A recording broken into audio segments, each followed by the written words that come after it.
Come on and slam, and welcome to the jam. Hi, everybody. I'm Objectively Dan, and welcome to Truth Wanted, the live call-in show that happens every single week, Fridays at 7 p.m. Central Time, where we talk about what people believe and why it is Friday, July 16th, which means Space Jam 2 is coming out today. I'm wearing the Toon Squad jersey, repping the team where Michael Jordan and Bugs Bunny helped defend the Earth back in 1996. I don't know why we don't talk about that more, but it's a great film. I'm excited for the sequel. And today, as usual, I have a special guest. Joining me today is Kelley Laughlin. Kelley, what's going on? Hey, how's it going? Thanks for having me. Going good. I know you, Kelley, because you are a volunteer of the Atheist Community Discord, and you also do your own show as well. And you are just been around for a while, but you are on today for a very particular reason, Kelley, and that is because we're going to talk about some crystal woo stuff today. So I am very excited about that. So, Kelley, what do you know about crystal woo? I've been in the rock and mineral business for about 40 years, so I've kind of watched the whole woo thing take off from nearly the beginning back in the late 70s. So I encounter it on at least a weekly basis. I encounter somebody who really believes it, and I have a lot of conversations about it. Yeah, so like this has always been kind of a fringe thing for me on my perspective. You know, I've heard people talk about it. I will say, being in Austin, I've seen way more people talk about it and like wear jewelry for like crystal healing purposes and stuff. But I didn't realize how big of an industry it really is. Like they do have these like conferences and stuff on crystals and stuff. And it's a giant trade, isn't it? Yeah, it is. It's yes, the crystal business alone, I just recently read was $9.5 billion a year, which $9.5 billion a year. Yeah, not quite as much as the herbal market, but a pretty good chunk of money anyway. Yeah, that's a lot. So you yourself, you own a business which you sell. You're a purveyor of rocks, minerals, and crystals. And we were just talking too. You actually have some clients that come in specifically because they want to buy stuff for kind of woo purposes. So like, what are people buying your crystals for? A lot of people will come in for that.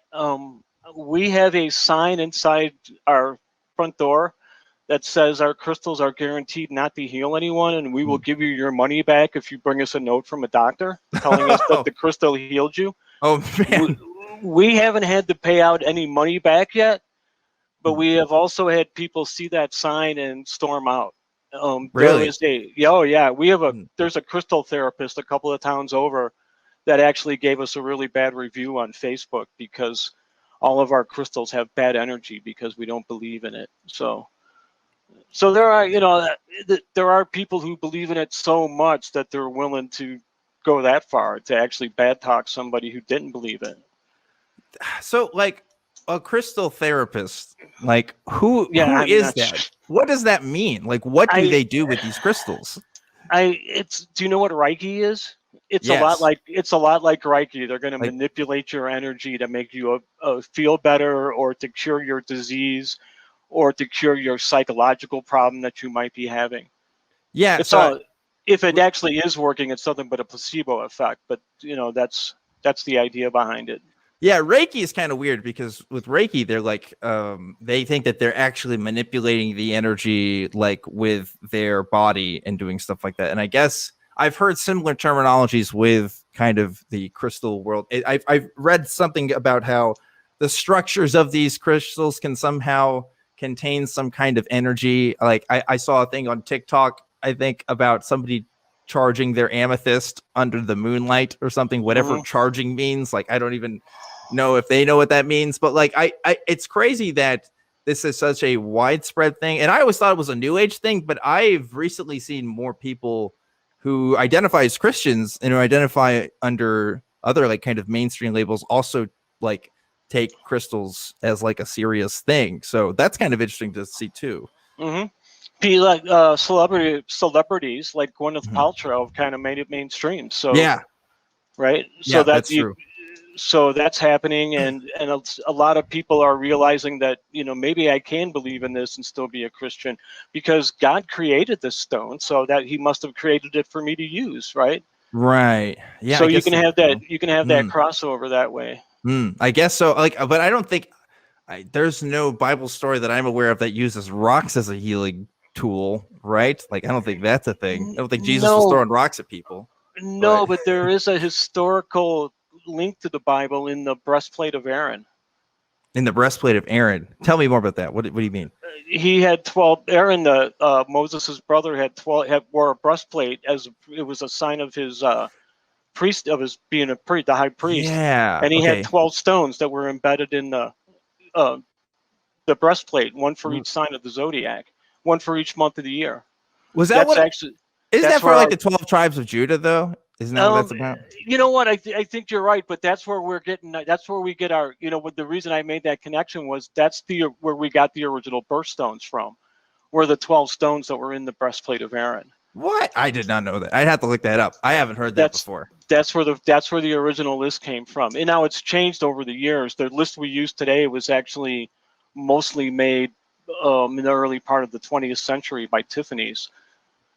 Yeah, so I guess there is that connection too, because like there is the assignment of the zodiac charts too with particular stones. And I don't really know what the meaning is behind there. I can't even remember what mine is supposed to be. Whatever January stone is, I guess is mine. I think it's Garnet. garnet. Garnet, right? Ah, see, why do I know that? That's such a useless fact that doesn't actually mean anything to me in like my daily life. But like, is it what's the association there? Do you know why people like, what's the special meaning behind that? Behind it, nothing really. I mean, there really Nothing. I isn't. mean, It's just that what the industry has done today is they've assigned these stones to it, so to actually just to make money. All yeah. right, you got somebody who has a birthday in January, you should buy him a piece of garnet jewelry. Yeah, it's that simple, I guess. I It's mean, basic. Yeah, it's yeah. basically it. Okay. Well, that's good to know. So like, have you had any experiences with, you've told me a bit about like the conversations you've had with people. Like, have they come to you and said like, oh no, like I've had healing experiences from crystals? Like, what are the kind of conversations you've had with people in your business? I just had a really good conversation with two women today, and I was saying, they asked me why I didn't believe it, and I told them that I had never seen any proof that it works, and they were said, well, I have, and I was like, well, what is it? It works for me. And Okay. I tried to explain to her that that wasn't proof. Anecdotal evidence isn't proof. It's evidence, but it's not proof. And she was having a really hard time grasping that. She Hmm. eventually understood that it wasn't proof for me, and she wouldn't accept the story from me as proof of something either. I had to Hmm. turn it around on her so that she understood what I was saying. But I Yeah, go ahead. no, go ahead. Go Well, ahead. also, I'm just wondering because, obviously this past year we've seen a huge rise in the anti-vax phenomenon, right? Like it's already was a thing, but like it's become more of a thing now than probably it's ever has been in recent history. I know actually, when vaccines first came out, there was a lot of people that were really skeptical about it too, but we're seeing like a new rise in that movement. I'm wondering how many people are like using crystals as a substitute for like vaccines, because I've seen some of that go around too, where people are kind of just using crystals for pretty much every single possible ailment under the sun, for depression, for like viral infections, like anything you can think of. It seems like there's a crystal for you, right? Hmm. Yeah, it boggles my mind. I have no idea how many people are using the crystal as a vaccine. The Mm. idea of it horrifies me, but I'm sure there's somebody out there doing it. I once saw a woman post online asking what crystal was best to give her daughter who had diabetes. Oh, whoa. So, um, yeah, things like that horrify me. That's why I speak out against it, because I'm afraid that that little girl that had diabetes is going to come to some kind of harm because her mother decided to give her a piece of rose quartz or obsidian instead of some insulin. Yeah, so I'm curious, as somebody who kind of works in that trade, I imagine there are people who sell these rocks who have no particular belief in any of their effectiveness, but are willing to sell them to people who do believe in this BS. Like, do you see that a lot in your work? Yes. So, Yes, I like, do. so what do you think about that? Because I don't know. I understand the idea, like, oh yeah, like people who if there's a market for it, you can do it and people will take it. But at the same time, if it's like medical reasons that they're taking these things, I feel like that crosses the line a little bit, right? I do too. And yeah, I do too. I think of people that do that as charlatans and snake oil salesmen, just to put it bluntly. Yeah. They know that they're selling something that doesn't do it, and they will make excuses like, well, I didn't tell them that that's what they would do. I would just say some people think it will do this. Well, that's just the same thing. That's just bullshit to get out of it by saying something like that to me. You're selling it under the pretense as a cure, no matter whether you're saying somebody else said it or you said it. That's still the reason why you're selling it. Yeah, like when you go to a pharmacist in the United States, at least, like you have to talk to somebody there who's going to explain to you exactly what this drug does to you and how often you need to take it and what kind of complications and risks are associated with taking that kind of medication before you can ever get prescribed something like that. But if you have diabetes and you think that a rock is going to help you, you could just go up to somebody and they'll just sell it to you, no questions asked. And confirm that, yeah, this is going to work too, and charge you twice what it's worth because they're selling the cure and not the stone. Yeah, see, that's what bothers me, because like the more that I've looked into this now, like I said, this used to just be kind of more of a fringe thing. I didn't think there were so many people that were really into it, but a $9.5 billion industry, and obviously not all of that is going towards that kind of specific subfield, right? A lot of it's for just the regular trade, but like I can't help but think that there's a portion of that that's going to people, for this kind of thing, right? Like, I don't know. It's yeah, I would say probably at least half of it. So really half? Do you think it's half? Oh yeah, it may be even more. The woo market has kind of been taking over the whole market slowly but surely since the 1980s, and just steadily chipping away at the whole market. It's become really hard to have an old-fashioned rock shop, and very rare to find one. Yeah, they're almost all crystal healing stores that sell incense and tarot cards too. So that's interesting. Gosh, I wonder, how do you fix something like that? Do you think it has to be like a regulation that's standardized nationally for that kind of thing, or what do you think? I think the FTC needs to crack down on it. Of course, they don't have the money and the people to do that. I think the AMA should be cracking down on it. Of course, they don't have the money or the people to do it. But these are the people that should be doing it, and we don't finance them or get them enough resources to perform that job. So who do we get to do it? I don't know. I honestly don't. Is there a crystal lobby in the U.S.? No, not really. No, not really. You would think. Because like herbal supplements and that kind of stuff, like basically the other stuff that Gwyneth Paltrow sells on her store. Like I know there's like lobbies and stuff for that. Like I know that there's money for that kind of thing, but you don't know if there's a lobby for that not that I know of. Maybe the closest I would think would maybe be a mining lobby to keep where they're actually digging the stuff out. But most of the stuff that's done like that in the U.S. is all small time. People like me. I've gone out and dug up crystals many times. So you're talking about a smaller industry than something big where you're going to have the money to get together to make that lobby, right? Yeah, I guess so. And plus, people would bring up the argument saying like, at what point do you regulate that kind of trade? I guess, I guess for me, it is the medical line that kind of draws it. Like I would feel extremely uncomfortable if I was a business person and I knew for a fact somebody was buying it for that purpose.